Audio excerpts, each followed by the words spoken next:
Hey, it's James Willoughby again, talking about Austin real estate. I'm giving you the weekly update that we do every week. It's primarily for sellers, but I think interesting for buyers as well. Let's jump right into it. So, move my head over a little bit and let's look at what's happening as far as active inventory. So, this chart here shows us that really since about the third or fourth week of August, I guess we've been at 10,000, right at 10,000 listings, right on that line all the way through to current. So what we're seeing, we're almost at the end of October. We count weeks of whatever ends on a Saturday. So we call it the fourth week of October, but it's the fourth Sunday in October are the stats we're recording. So really what we're seeing is a pretty flat line. So what I mean by a repeat of last week is that nothing's really changed, which I think is really good. That's what you'd probably want to hear because I'm reporting that news is good, right? So here's weeks of inventory. So if we look at this year's weeks of inventory, there was a point where we're under 10. In fact, we got as low as 8. And oops, that's last year. And then you can see it's gone up and then yet it's come back down and we're remaining in a really good spot. We were at 15.7 a couple of weeks ago. Then we went to 15.6 and now we're at just under that, 15.57. So kind of splitting hairs there.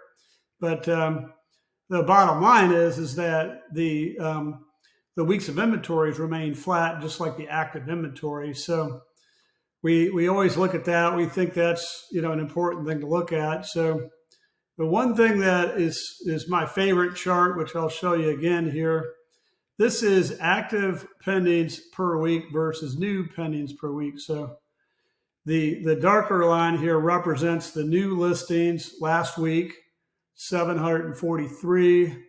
Yet we only had 649 pending. So we're like, some people might say, well, what's going on there? Because we have more listings than pendings, yet the overall inventory has remained the same for like the last 8 weeks. So that's easily explained by looking at the failed listings. Failed listings are listings where either the listing expired, which means the contract with the realtor expired, and it's no longer valid and the buyer or the seller rather took it off the market, or it could be the seller just got tired, threw in the towel and just withdrew the listing.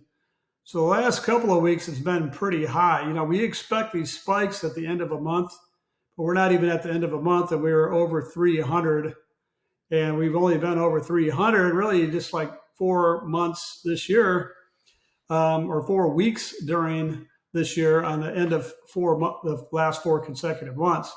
So what that tells me is that, with the holidays coming, there's some sellers that are throwing in the towel and deciding not to sell, which is actually good for the existing sellers because that just means less active inventory, right? Despite the fact that we're in kind of our normal seasonal market, going into the holidays.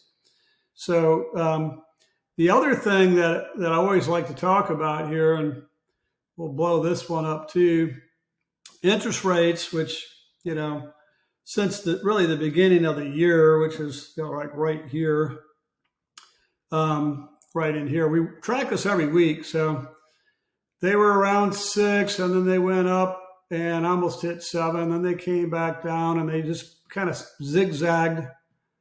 And then really what's so interesting, and I'm not an economist, but I certainly, listen to economists, we crossed that 7% threshold for the second time this year back in, about the middle of August, right? Well, other than this little 2-week downturn in rates have gone up every single week. And they went up a little bit last week. We went from 5.75 on the average, nationwide average for conventional 30-year fixed rate to 7.63. Yet, despite the rates going up, we are not seeing a significant slowdown in the marketplace. So what that tells me is that there's still, number one, still people coming into the marketplace. They have to live somewhere. and they are not necessarily buying, but what we're seeing is a phenomenon of people that have been renting for the last couple of years that either didn't want to participate in the crazy market that we had, or maybe they just weren't successful in that craziness. I'm running into these people at open houses that have been renting for a year or 2 years, and now they're ready to buy. So they may have sold a home in another state. They're bringing a lot of equity in. Honestly, rates are not affecting them. In fact, over 20% of all home buyers are cash buyers.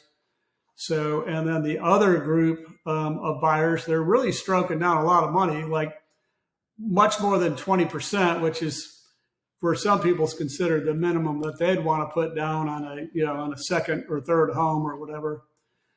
So I think that is good news for the Austin market.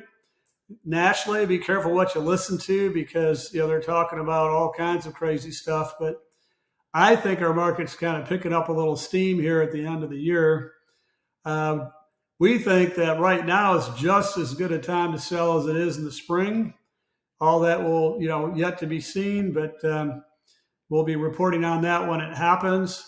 And really, actually, despite everything that's going on, our Sold in 7 program has been quite significant for a lot of our sellers, because over the last year, our days on the market have only been 7.1 days in the market versus the 69-day average for the MLS. So we're selling homes 61 days faster at 5.4% over list, whereas the market in general, the MLS is reporting 3.626% reduction in price, final asking price to close price. So that puts us at 8.7% higher than our competition, which is like $48,000 more on the average house that we're selling. So got a bunch of addresses here.